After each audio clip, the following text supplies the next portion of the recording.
আশা করি না, মোটেই তো বিএনপি করার পক্ষে বলি তাকে নাই। একটি পদ দেবে না, একই আশা চিৎকারের করি একটি আওয়ামী কারণ, লীগের সেক্রেটারি আপনি হবেন। মুজিববাদ, দেশ এরা গড়ার কাছে। সবচেয়ে বড় ফ্যাসিস্টের দালাল। ক্ষেত্রে আপনি বলেছেন অন্তর্ভুক্তিমূলক রাজনীতি করবার সুযোগ, সেক্ষেত্রে সমাজ, আপনি কি মনে অন্তর্ভুক্তিমূলক সমাজ সমাজ। সমাজের অংশ রাজনীতি জি, ঠিকই আছে। সেক্ষেত্রে আপনি কি মনে করেন কেউ কাউকে সুযোগ, আমল তো রাজনীতি করছে নিষিদ্ধ আছে কোথায়, নিষিদ্ধের পরে কে করছেন? এখন উন্মুক্ত পৃথিবীর যুগ, সবাই সব কথাই শুনছে। আমরা আলাপের কতবার আওয়ামী লীগের কথা বললাম, আপনি যখন নিষিদ্ধ বলছেন সেই নিষিদ্ধের পরিস্থিতিটা কি? যখন আমি একটা জিনিস বুঝি না, আমরা তো শেখ হাসিনার প্রত্যর্পণ চাই, তাহলে শেখ হাসিনা যখন ডিসেম্বরে আসছে বলছে, এখানে এত শঙ্কার কি আছে? এটা তো বাংলাদেশের চাওয়ার প্রেক্ষিতেই আসবে, এবং বাংলাদেশের তো একটা আইন আছে, সেই আইনের ভিত্তিতে তার বিচার হবে।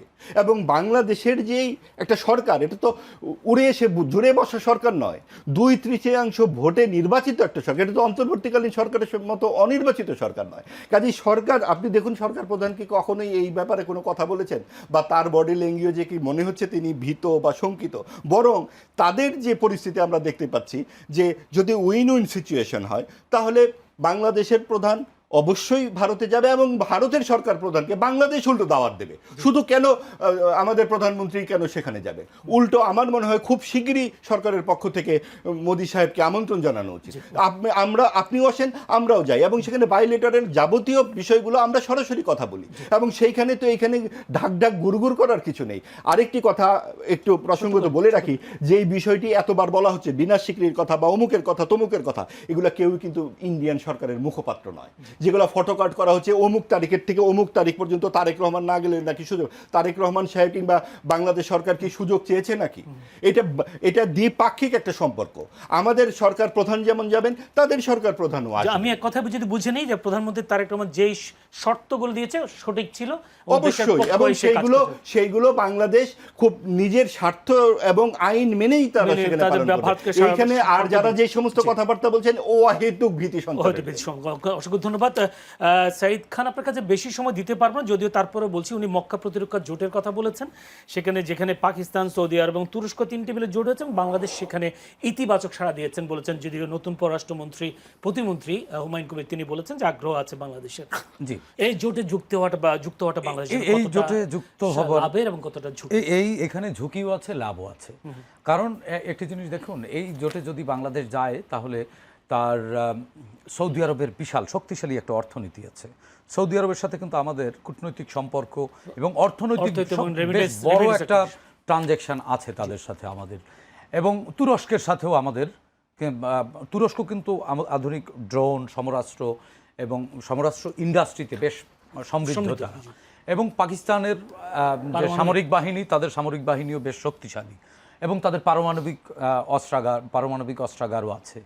তো এখানে জোটে যাওয়া বা জোটে না যাওয়া যখন আলোচনায় আসে, তখন এই যে মাহবুব আজিজ ভাই খুব সানন্দে বললেন যে পাকিস্তান কেন, তাহলে সৌদি আরবে তো আমরা শ্রমিক পাঠাই, আমরা তো সৌদি আরবে আমাদের শ্রমিক পাঠাই, তো সৌদি আরবে এই জোটে গেলে তাহলে আমরা কি সৌদি আরব যেহেতু এই জোটে গেছে পাকিস্তানের সাথে, আমরা কি আর সৌদি আরবে আমাদের শ্রমিক পাঠাবো না? আমরা পাঠাবো কি না? পাঠাবো তো। আমাদের রেমিটেন্স প্রবাহ ধরে রাখবার জন্য তো সে বাজার নষ্ট করব না। তো সৌদি আরব তাইলে আমরা নিষিদ্ধ করে দেই, পাকিস্তানের সাথে যে হাত মিলাবে তার সাথে আমরা আর নেই, যদি আমরা 71-এ পড়ে থাকি। এখন আমার কথা হচ্ছে যে বাংলাদেশটাকে এই সরকার পাকিস্তানের হাতে তুলে দিচ্ছে কিনা। ন্যাটোভুক্ত যে দেশগুলো আছে, ন্যাটোভুক্ত সবগুলো দেশ কি একেবারে পরস্পরের সাথে খুব ভালো সম্পর্ক? বৈরিতা একটুও নাই, বৈরিতা নাই।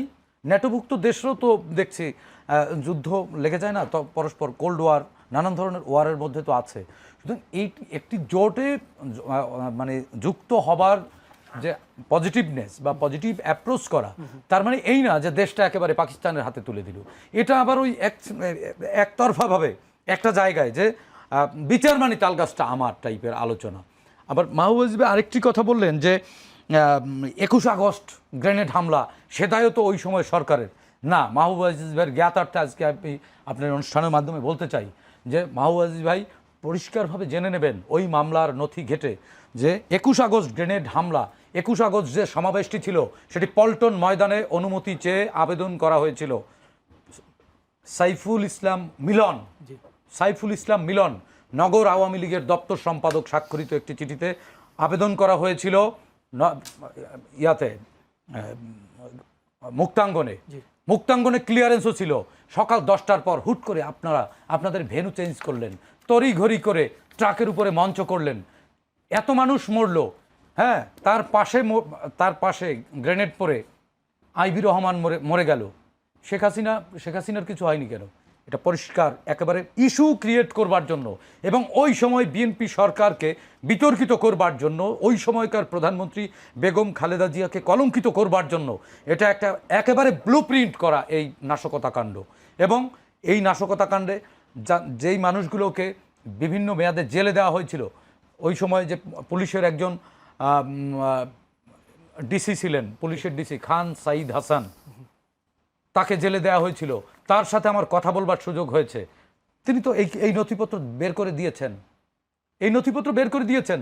আপনারা বারবার বলেন 21 আগস্ট বঙ্গবন্ধু এভিনিউতে এই হামলা হয়েছে। আপনারা কেন প্রশ্ন তোলেন না সেই প্রোগ্রামটি কেন ওই জায়গা থেকে সরিয়ে নেওয়া হলো? 30 মিনিটের মধ্যে কেন সরানো হলো? যারাই 30 মিনিটের মধ্যে শিফট করেছে তারাই আগে থেকে ওই জায়গায় রেকি করে ম্যাপিং করে এই হামলার ষড়যন্ত্র করেছিল এবং এই ঘটনাটি ঘটিয়ে ওই সরকারকে বেকায়দায় ফেলবার জন্য এটি করা হয়েছিল। এবং আরেকটি কথা 72 থেকে 75 আজিজ ভাই বললেন কিছুই হয়নি। হ্যাঁ, শেখ মুজিবের শাসনামল একেবারে স্বর্গ ছিল। 72 থেকে 75 কি হয়েছে আমরা তো জাল পড়তে দেখেছি। আমাদের তো মনে আছে, আমাদের মনে আছে না 74-এর দুর্ভিক্ষের কথা মনে আছে না? আমরা বাকশাল গঠন দেখিনি, সকল সংবাদপত্র বন্ধ করে দিয়ে মাত্র 4টি রাষ্ট্রীয় গণমাধ্যম রেখে সব সংবাদপত্র বন্ধ করে দিয়েছিলেন। সেই আইন যদি বলবৎ থাকতো, মাহবুব আজিজ ভাই কোথায় সাংবাদিকতা করতেন আই ডোন্ট নো, যদিও তিনি ওই জায়গায় হয়তো করতেও পারতেন, আমি হয়তো পারতাম না। এবং ওই সময় কোনো রাজনৈতিক দল ছিল, আওয়ামী লীগ তো শেখ মুজিব নিষিদ্ধ করে দিয়ে গেছিল। 1975 সালে শেখ মুজিব নিজে আওয়ামী লীগকে নিষিদ্ধ করে দিয়ে বাকশাল করেনি। সেই পরিস্থিতির সেই জিনজির ভেঙেই তো জিয়াউর রহমান বহুদলীয় গণতন্ত্র প্রবর্তন করছেন বলেই আজকে মাহবুব আজিজ ভাই অন্তর্ভুক্তিমূলক সমাজ গঠনের স্বপ্ন দেখেন, প্রত্যয় দেখেন। আমাকে একটু সময় দেন। অন্তর্ভুক্তিমূলক সমাজ গড়ার যে প্রত্যয় দেখেন, সেই সুযোগটিও কিন্তু জিয়াউর রহমান করে দিয়েছিলেন। শেখ মুজিব সকল রাস্তা বন্ধ করে দিয়েছিলেন 75-এ বাকশাল গঠনের মধ্য দিয়ে। সুতরাং আমরা তো রক্তের দাগ দেখতে চাই। মাহবুব আজিজ ভাই খালি রক্তের দাগ দেখে, সব জায়গায় রক্ত দেখে। হ্যাঁ, জিয়াউর রহমানের হাতে রক্ত দেখে, বেগম জিয়ার হাতে রক্ত দেখে, হয়তো কয়েকদিন পর তারেক রহমান ওনার হাতেও রক্ত দেখবেন ওনারা। হ্যাঁ, আমার কাছে মনে হয় সময় শেষ। সাইদ খান, আমার কাছে ছোট শেষ করতে হবে না, আমি একেবারেই শেষ জায়গায়। ধর্মীয় উগ্রবাদ মৌলবাদ নিয়ে বিএনপির চেয়ে সরব এই মুহূর্তে কে ছিল? এই গত নির্বাচনের আগে থেকে এখনো পর্যন্ত কারা ছিল?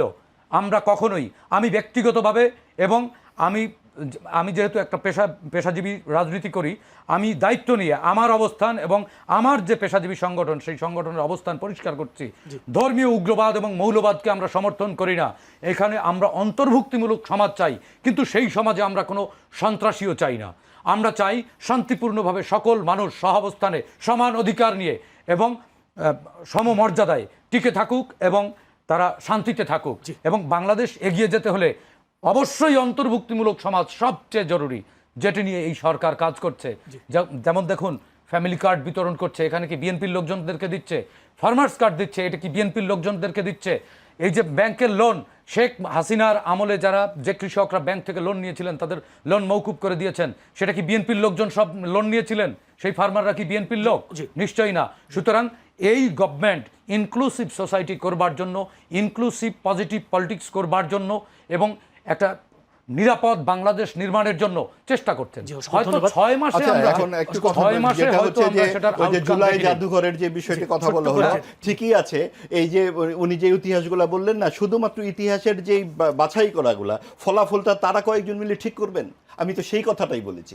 আমি তো কিন্তু ফলাফল বলছি না, এগুলো তো বিতর্কিত বিষয়। আর বাকশালের যে বিষয়গুলো নিয়ে এটা তো আমরা দীর্ঘদিন ধরে আলোচনা করছি। বাকশালে আমাকে একটু কথা বলতে, আমি কথা বলি না, জুলাই জাদুঘর এগুলো আসতেছে যখন, যদি 72-75 আসে, তাহলে এরশাদের সময়টাও আসতে হবে, খালেদা জিয়ার সময় আসতে হবে। আমি সেটাই কথা বলেছি। অর্থাৎ আপনি স্পেসিফিক আলাদা করতে পারেন না না। খালেদা জিয়ার সময় কোনো কি না, ঘটেছে? কিছুই হয় নাই ভাই, কি কিছু হয় হয়েছে? নাই। বাংলাদেশ ফুলের বাগান ছিল। হ্যাঁ, ফুলের বাগান। তখন না, ফুলের তখন বাগান ফুল ছিল না, কি ফোটানো হয়েছিল? হতো। তখন কি ফুল হয়েছিল? ফোটানো বেগম হতো, জিয়ার সময় কি ফুলবাড়িয়া ছিল? হয়েছে, কনসার্ট হয়েছে, এগুলো দুনিয়া সব হয়েছে, তো আওয়ামী লীগের সব কনস্পিরেসি ছিল। আওয়ামী লীগের এখনো conspiracy। আপনাদের মতো তখন লোকজনের ভাই, তখন এই যে হচ্ছে কি, নরমালাইজ করার যে এখন বিষয়টা হচ্ছে অপতৎপরতা, কি, তাদের কথা হচ্ছে আপনারা যেভাবে আপনারা নরমালাইজ যখন করেন, ওনারা যেভাবে এই যে দেখেন আপনারা কথার যেভাবে সময় যেভাবে narrative কথা build বলেন, করার চেষ্টা করেন, এতেই দর্শক না, না। বুঝবে এটা কি কি দর্শক গণতন্ত্র। বুঝবে?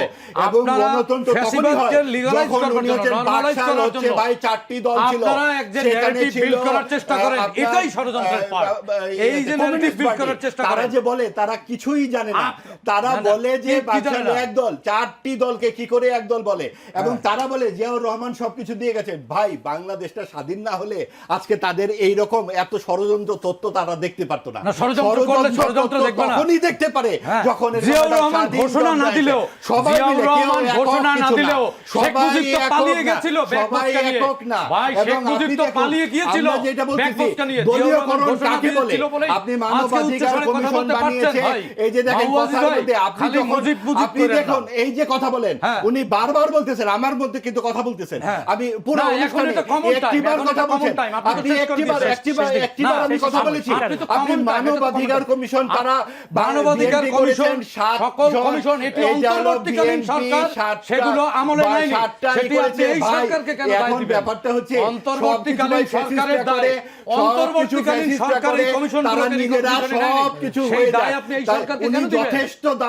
দলীয়করণের পক্ষে বলছেন, আশা করি না, মোটেই দলীয়করণের BNP পক্ষে বলি তাকে নাই। একটি পদ দেবে। না, একই ধন্যবাদ। চিৎকারের আশা করি একটি আওয়ামী কারণ, লীগের সেক্রেটারি আপনি হবেন।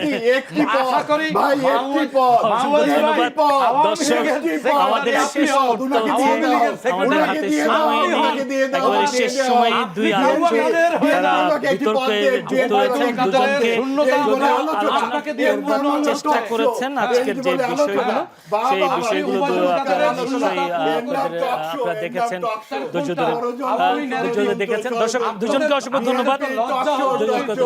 সাইদ খান, জুলাই জাদুঘর, মাহবুব জুলাই আলী, জাদুঘর। দুজনকে অসংখ্য ধন্যবাদ। আজকের অনুষ্ঠান মুজিব বাদ, মুজিব বাদ, ধৈর্য ধরে আমাদের এই অনুষ্ঠান দেখবার জন্য আপনাদের প্রাণ ঢালা অভিনন্দন, শুভেচ্ছা জানিয়ে আজকের মতো শেষ করছি এবং আগামীকাল একই সময় চ্যানেলের সংলাপ অনুষ্ঠান দেখার আমন্ত্রণ জানিয়ে আজকের মতো বিদায় নিচ্ছি। ভালো থাকবেন সবাই। কথাবার্তা হবে, তর্ক হবে, বিতর্ক হবে, সেখান থেকে আমরা সমাধান দেশ গড়ার কাছে। সবচেয়ে বড় ফ্যাসিস্টের দালাল, এরা সবচেয়ে বড় ফ্যাসিস্ট।